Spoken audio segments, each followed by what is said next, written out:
ये शहडोल संसदीय क्षेत्र के विकास पुरुष दलवीर सिंह धुर्वे जी और उनकी नालायक बेटी वर्तमान में यहाँ की सांसद है।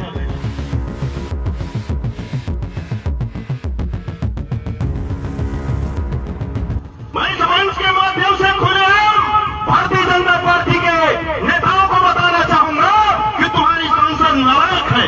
पूरे सत्र वो संसद में बैठी रही, लेकिन क्षेत्र के मुद्दे पे एक भी सवाल नहीं उठाई। तो नालायक है कि क्या है, बताओ आप लोग। वो नालायक बेटी 32 बांधों के बारे में नहीं देख रही है, नर्मदा में बांध बनवाने पे तुली है। उससे बड़ा नालायक कौन होगा, बताओ आप।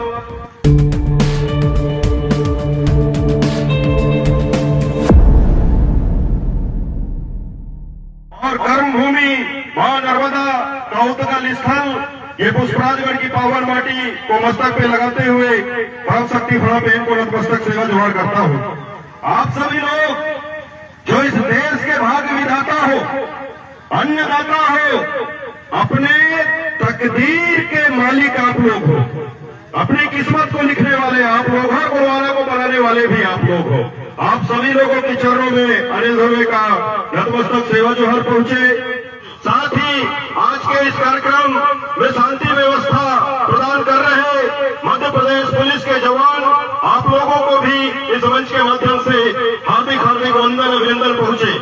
Print media, electronic media, social media और सरकार को खुफिया रिपोर्ट पहुंचाने वाले आईडी, एलआईडी, सीआईडी के जो साथी लोग हैं, उन सभी लोगों को इस मंच की तरफ से हार्दिक हार्दिक वंदन अभिनंदन पहुंचे।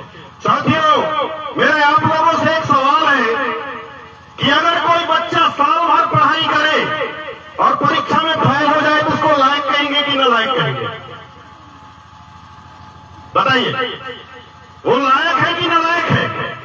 साल भर स्कूल जाए और परीक्षा में फेल हो जाए, वो लायक है कि नालायक है? नालायक है ना, है कि नहीं है? बढ़िया बोलो ना, मैं भाषण नहीं दे रहा हूं, बात कर रहा हूं मुश्किल से 5 मिनट। लायक है कि नालायक है? साल भर स्कूल जाए और परीक्षा में एक भी अंक न पाए, वो लायक है कि नालायक है? नालायक है ना। तो मैं आप लोगों को बताना चाहूंगा साथियों कि इसी पुष्पराजगढ़ माटी में पैदा हुए इस शहडोल संसदीय क्षेत्र के विकास पुरुष स्वर्गीय दलवीर सिंह धुर्वे जी, जानते हैं नहीं जानते? नाम सुने आप लोग कि नहीं सुने? इस शहडोल लोकसभा क्षेत्र के वो विकास पुरुष थे और अपने समय में उन्होंने इस पूरे पुष्पराजगढ़ का जो भौगोलिक स्थिति है, उस भौगोलिक स्थिति को देखते हुए 32 बांधों का उन्हें निर्माण कराया था, ताकि यहाँ की जो धरती है ये फसलों से लहलहाए करे। ये बहुत बड़ा सपना स्वर्गीय दलवीर सिंह धुर्वे जी का था। उनने 32 बांध पूरे पुष्पराजगढ़ में बनवाया था। और आज आप देखो तो इस पुष्पराजगढ़ में जो किसान है वो सोसाइटी में गेहूं नहीं बेच पा रहा है। क्यों नहीं बेच पा रहा है? क्योंकि गेहूं का उत्पादन ही नहीं होता। गेहूं का उत्पादन क्यों नहीं हो रहा है?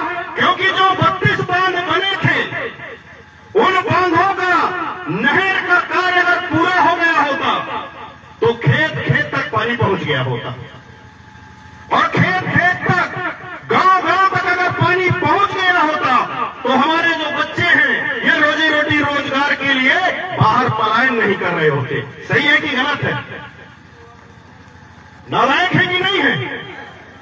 अभी संसद का सत्र चल रहा था, मैं इस मंच के माध्यम से खुलेआम भारतीय जनता पार्टी के नेताओं को बताना चाहूंगा कि तुम्हारी सांसद नालायक है।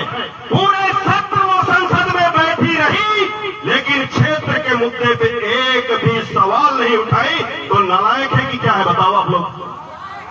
नालायक है ना। बड़ा बंगाल चुनाव के बाद में बोलते हैं कि हमने 21 राज्यों में सरकार बना ली, तो अरे हम क्या करें? भाजपा की गुलामी करें क्या? तुमने 21 राज्यों में सरकार बना लिया तो सत्ता का इतना बड़ा खंड भाजपा के लोगों में सर चढ़ के बोल रहा है। इसका स्पष्ट उदाहरण ग्राम पंचायत लपटी है, वहां के साथी लोग अभी यहां बैठे हैं। इस अनूपपुर जिला में भारतीय जनता पार्टी के जिलाध्यक्ष हीरा सिंह श्याम जी के आदेश पे वहां का रोजगार सहायक, क्या नाम है,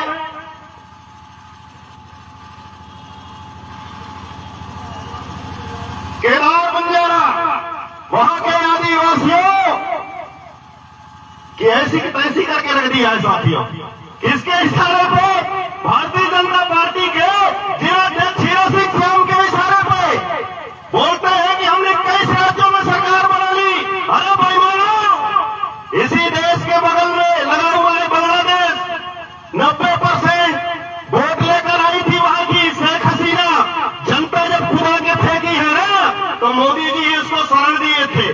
गुड़वाना की जनता धीरे धीरे जाग रही है और अपने हक अधिकार के बारे में जान रही है।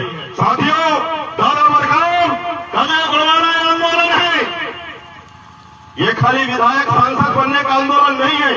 ये आंदोलन है गांव को बचाने का आंदोलन, ये आंदोलन है समाज को बचाने का आंदोलन, और ये आंदोलन है राष्ट्र को बचाने का आंदोलन। और इस आंदोलन में हम सभी को शामिल होना पड़ेगा। दादा मरकाम जी कहा करते थे कि 3 साल के अंदर मेरे समाज की बहन बेटियां सड़कों में काम करते हुए नजर नहीं आएंगी करके। लेकिन हम गुड़वाना के लोगों ने दादा के जीते जी दादा के बात को नहीं माना, उसका नतीजा है।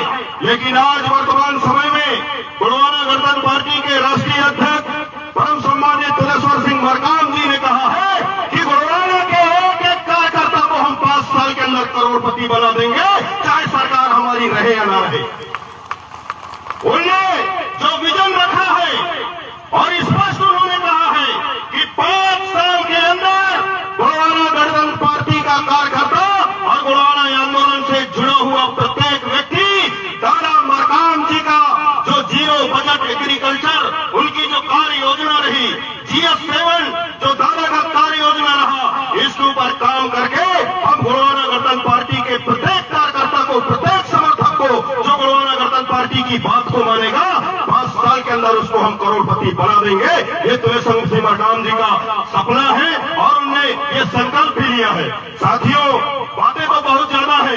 पुष्पराजगढ़ के अंदर और पूरे मध्य प्रदेश के अंदर अभी आप लोगों ने देखा होगा, कुछ दिन पहले 15-16 तारीख को हमारे शहर मंडला संसदीय क्षेत्र के सांसद महोदय फग्गन सिंह कुलस्ते जी नामनगर में आदि महोत्सव मना रहे थे।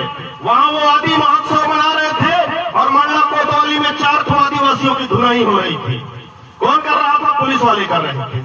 अरे नारायण, नामनगर जो उसका सही नाम है उसको तो तुम बोल नहीं पा रहे हो। यानी बिना रीढ़ के आदमी तुम हमारे साथ में क्या खड़े हो गए और हमारी समस्याओं पे क्या खड़े हो गए, इस चीज को अब हम लोगों को सोचना पड़ेगा, समझना पड़ेगा। जो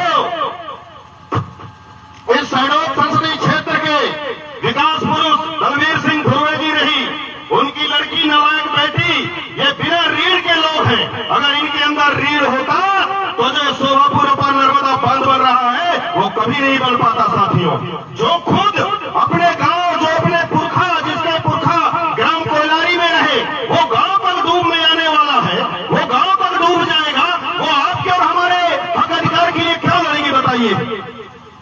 इसलिए साथियों, समय है, अब हम सभी लोगों को एकजुट होना पड़ेगा।